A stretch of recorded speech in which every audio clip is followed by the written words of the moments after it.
Cześć! I just finished a 100-day language learning challenge where I tracked every single word that I heard across YouTube videos and vocab reviews in Polish. I needed to track every word for you fellow word nerds because according to linguistics research, I should know most, if not all, of the words that I had seen at least 20 times. So I just finished the challenge and took a massive 1,000-word vocab test based on my word-specific immersion data. Mam na imię Josh, and here's the story of what happened during the challenge, the test results, and a few important lessons for how to learn languages. Earlier this year, I did a 7-day challenge with Polish to test out this linguistic theory that if you see a word 20 times, then you should know it. After scoring an 18% on the test, I knew that I wanted to test this out over a longer period of time, and many of you agreed with that. I then started what I thought would be a 30-day challenge, which morphed into a 100-day challenge, Botak. Based on more than 300 of your votes, I opted to include note card study via Anki for this challenge, but I plan to do a more scientific approach with another language, so please subscribe to the channel if you're interested in further challenges like this one. This 100-day challenge consisted of the following. First, I was watching easy Polish videos, most of which are between 10 and 15 minutes long and are completely in Polish and are either street interviews or explanations about topics in the language. I was also making and reviewing vocab note cards as I saw fit. As I was immersing, I could look up info about Polish words and conjugations if I had any questions, but to make this as scientific as possible so I could track how many exposures I had to each individual word, I wasn't allowed to do any further digging or textbook reading. So I got started with the challenge. Jak było? At the beginning, the watching was a good. Weeks 1 through 3 went really well with watching the easy Polish videos. I would sometimes rewatch videos just to reinforce what I was seeing. I also started making vocab cards based on what I was watching, which would slowly drip feed into my rotation at a rate of 8 cards per day. Because I included both Polish to English and English back to Polish versions for each word, that meant I was getting 4 new words per day over the course of the challenge. Because I had no background in Polish, I ended up making 800 Anki cards for 400 Polish words within the first 3 weeks of this challenge, but it still took me 100 days to properly get through the full stack. But after a month into the challenge, things started to go off the rails a little bit with the easy Polish watching because we had to travel internationally for a wedding. And then there were a few holidays, and then I started watching Breaking Bad. But between the excuses, the poor decision making, and now the more sporadic easy Polish watching, I did keep up very consistently with the vocab reviews. But over the course of the challenge, there were some other really fun highlights. The first is that the Easy Polish team is absolutely delightful and their content is such high quality, which is even more amazing because it's free. And yes, I did support them on Patreon for part of this challenge. As I watched, the alphabet and pronunciation came relatively quickly, so the sounds stopped sounding foreign after a couple of weeks. I was lucky to find out early on that Polish nouns only have 35 possible endings, which means that you just have to forget your wedding day, the smell of vanilla extract, and all of those pesky social security numbers to remember all of the possible endings for one noun. On day 26, I happened to see a Polish meme that I understood. And then on day 70, I started closing my eyes while watching, and the language no longer just sounded like a flow of sounds. I could pick out individual words even if I didn't yet have the vocabulary to understand them. One resource that could have helped me even more with a challenge like this is Lingopie, the first sponsor for this channel. Lingopie is a great streaming platform for language learners with awesome content if you're just starting out in a language like I was, or if you want something a bit more advanced. Not only can you choose if you want 1 or 2 or even 0 languages in the interactive subtitles, but they're super responsive and non-obtrusive, which means that you can watch, do a quick lookup, and then continue watching with minimal interruption. And as you're immersing and doing these quick lookups, you can make note cards with just 1 click. And for those moments where you want a quick grammar explanation, Lingopie has you covered with their sidebar.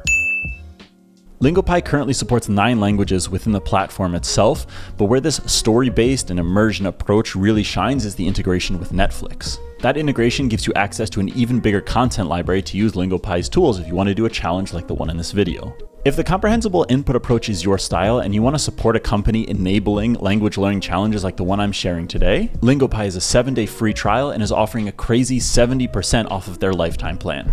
Links are down in the description, and thank you, Lingopie. Now back to the challenge. After 100 days of watching and reviewing, all in I consumed around 80,000 words in Polish, with 3/4 of that coming from the YouTube Easy Polish videos and the last quarter coming from note cards. This represents 50 episodes of Easy Polish and 95% of days where I reviewed vocab cards. But the most important number is that I had seen more than 700 words that 20 times, so that was theoretically what my vocabulary should be. And then it was test day. The test consisted of more than 1,000 words, 707 of which I should know because I had seen them at least 20 times, and then another 350 wild card words to have this be more of a double-blind experiment. For the test, I was given all of the Polish words and I had to produce their English meaning. Here are the results. Of the 707 words that I should have known, I knew 439 of them. While that 62% is barely a passing grade, I did also learn 71 other words that I hadn't seen 20 times, and there were 50 words that I put into this gray zone that I technically got wrong during the test, but I could recognize if I saw them in context on a better day. Comparing this to the simulated ideal learning curve, I got 72% of the way toward the goal of the 100-day challenge. Zooming out, spending only 27 hours over the past 100 days, I'm very happy to have learned more than 500 Polish words. It's great to have all this data at the end of the challenge because I already knew that Immersion plus Anki could work, but if we really dive into it, you can see how much Anki and formal study can accelerate the pace of your learning. Of the words that I got into Anki, I knew at least 80% of them on the final test, compared to only 25% for the Immersion-only words. It's not clear-cut that Anki was completely responsible for this difference because I did select words to review that were more common and seemed useful. But discussing this with my wife who's in the middle of a master's, the next challenge like this that I do will need to randomly sample what words I can put into Anki versus just need to get via Immersion so that we can understand the effect a little bit better. But because note card reviews pull your focus to one specific thing with a one-to-one clear translation at a reasonable pace, my experience and research is that if you stick with it, it's much more effective than immersing, even if it's more soulless. That being said, I do think that doing some reading in Polish that matched my level would have been a good middle ground between grinding Anki and note cards and just immersing. And if I wanted to show my academic prowess and inflate my grade, I could have used a different test type like multiple choice or used full sentences for context. While I am somewhat proud of how this challenge went, clearly this version 1 model based on the 20 exposures rule needs some tweaking. Now I want to focus on two very important lessons from this challenge. The first is that language learning is like investing, meaning that your returns only come over a long period of time and that many signs of success are lagging indicators like the size of your vocabulary or your ability to speak. When I say language learning has many lagging indicators, I mean that there aren't outward signs of success despite putting in objectively meaningful work like immersing and studying. For the very simple theory that I was testing out for this challenge, you need to see a word 20 times to have acquired it. But what happens after you've seen it 10 times and still can't define it? Does that mean that you haven't learned anything and have just been wasting your time?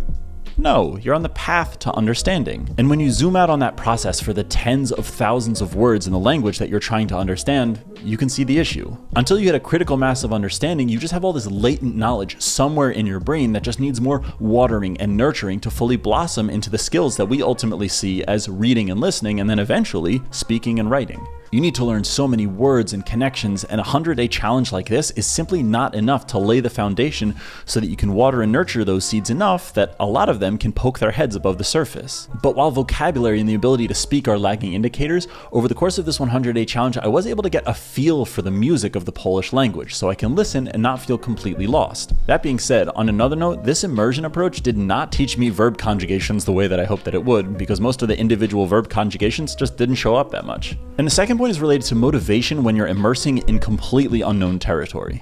One big success of the immersion approach is that I was able to develop an affinity for Polish. Instead of a frustrating mass of impenetrable Eastern European squiggles, the language now sounds charming.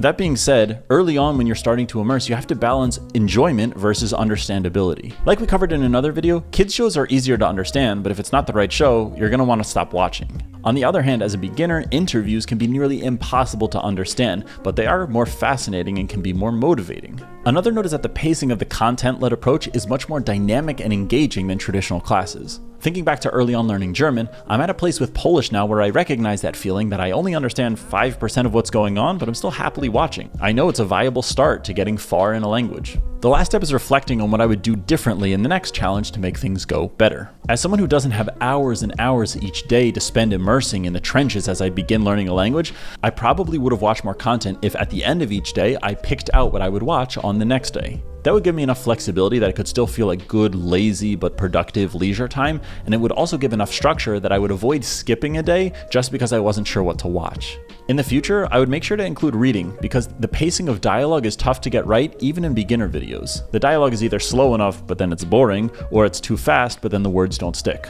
Reading lets me go at my own pace, which has worked really well for me in the past. Especially early on, finding some online or print resources to learn the basics of a language would have been very helpful. For vocab reviews in Anki, saying things out loud would have injected more friction into the process and made things more memorable. And like I mentioned, for that final test and measurement-wise, I would randomly select whether or not I could put things into Anki just to get a better sense for how immersing versus studying compares. If/when I do this again, I'll also make videos documenting at the 30, 60, and maybe 90-day mark, because 100 days of work for one video is way too much. Don't forget to subscribe to enable more videos like this, and check out this video while you're at it, and I'll catch you in the next one.